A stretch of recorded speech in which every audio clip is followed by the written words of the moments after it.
Hello everybody and welcome to another video tutorial. For this week's video tutorial you guys voted and you guys chose the caterpillar from Alice in Wonderland, the horrific version. So for this design I did base actually the majority of the design off grubs. Because this was supposed to be a dark character to fit the theme that I had already established in the previous paintings.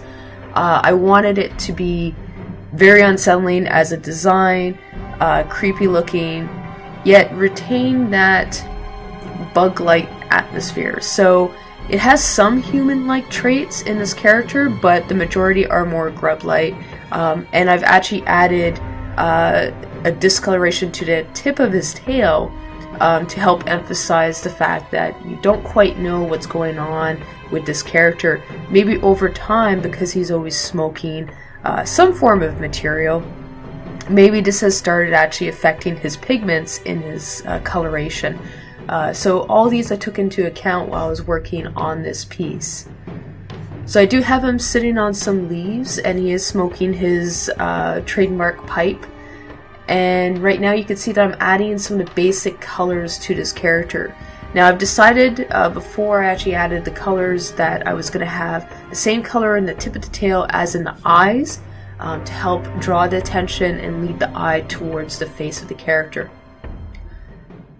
So as I'm painting this, I'm trying to keep everything initially very rough because I haven't fully detailed out in my head how I was going to go about adding the information that I was going to add on.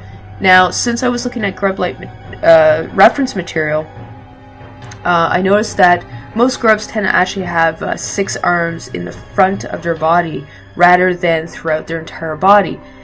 I'm going to assume that it's because they're mainly burrowing underneath the earth, and that may be the result of that. They don't require all the legs throughout the body. I'm not certain though, so I could be wrong in that regard. But since the reference material only had 3 arms, it made sense for this character as well to only have 3 arms. Also, since he's smoking a pipe, having the arms near the front of the head also helps contribute to the design because he's able to hold the pipe close enough to his face so he can actually smoke it. So unlike the actual grubs that I was referencing, I did add more of a ribcage look to his spinal cord throughout the design. This is to help tie in some of the elements that I had in my previous images because there's a strong emphasis on the skeletal design or some form of skeleton-like bones protruding more out of the body. So for this reason I did want to add some form of skeleton, even though he's a very obese character. He's essentially based off of grubs, so they tend to be actually more worm-like and more chubby. So I still needed to find a way to make it more unsettling, so adding the spinal cord-like motif actually helped emphasize that aspect of the character. So as you can see, I'm playing around a bit with the design for the vertebrae that are sticking out. I don't want to add too much information into those vertebrae because you don't need to in order for it to read correctly.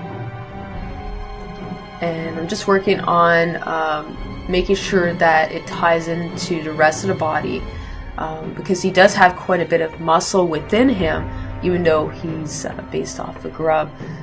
So I've just added some of the spots. Some of the grubs that I was referencing actually had different colors within their body. Some had some blues and some had actually some very interesting spots that ran throughout their body. I wanted to tie that in because it's a nice bit of detail that actually adds a lot to the character. So I'm making sure to make the hands really thin and very drawn into the bone so that it once again ties into the rest of the images. It's very important that all the images, because they're based off this one world, are tied in together. Now, when I was working on this image design is quite a bit different from what a bunch of us were working on when I was in college. The original idea behind this character was that he was actually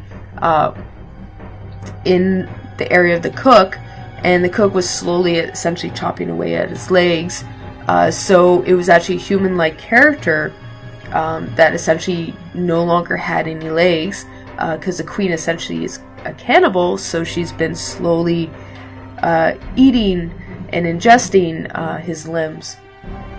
Now, I didn't go with that approach in this design, mainly because I did approach some of the characters with an amalgamation of some of the animals that they're based off of, and I thought that was very important for these character designs.